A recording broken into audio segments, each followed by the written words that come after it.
But hundreds of thousands of active duty American service members have refused so far for whatever reason. But they clearly mean it. They don't want it. They're some of the healthiest people in this country. But no one's healthier than the members of the U.S. Navy's SEAL teams. And they're being forced to, or they're going to have to leave. Mike Berry is a Marine reservist. He's the general counsel at the First Liberty Institute. His group is representing more than 30 Navy SEALs who are objecting to vaccine mandates on religious grounds, which they thought were legitimate in a constitutional country. They're finding out otherwise. Mike Berry joins us tonight. Mike, thanks so much for coming on tonight. So what's the state of this? I think every American has an interest in knowing the country's going to be protected. The country's put so much into these SEAL teams, and the idea that a lot of these guys are going to be fired over this is a subject of concern for all of us. So where are they as of tonight? Well, thanks for having me, Tucker. Just as you said, First Liberty Institute represents 40 U.S. Navy SEALs, one of our nation's most elite fighting forces.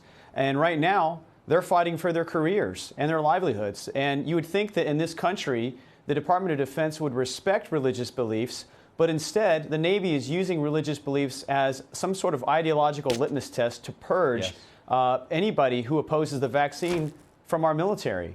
And that's un-American, and it actually really endangers our national security and our military readiness.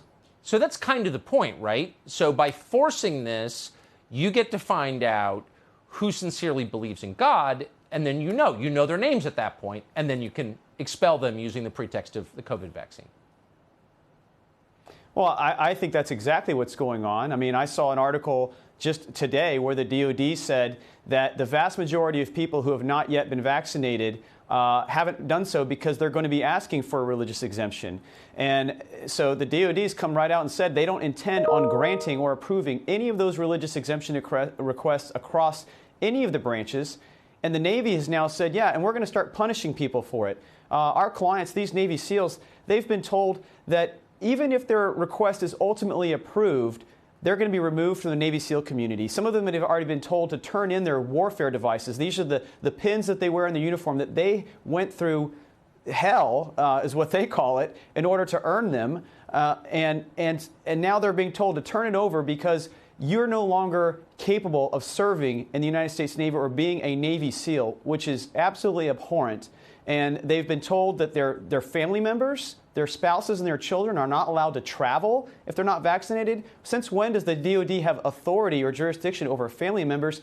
And then to really add injury to insult, the Navy has now come out and said that they can begin to seek recoupment for the training expenses that were spent on training these elite warriors. So, I mean, where does the madness stop? Right. And where are Christian leaders? Where are the leaders of the Methodist or Lutheran or Episcopal denominations, Catholic Church? Why aren't they defending Christians who are being persecuted for their beliefs?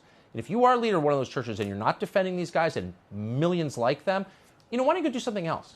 Why don't you go work at Arby's or do something useful with your life?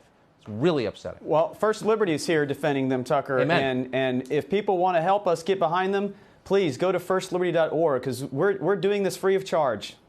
Amen. Well, I'm glad that you are. Michael Berry, thank you.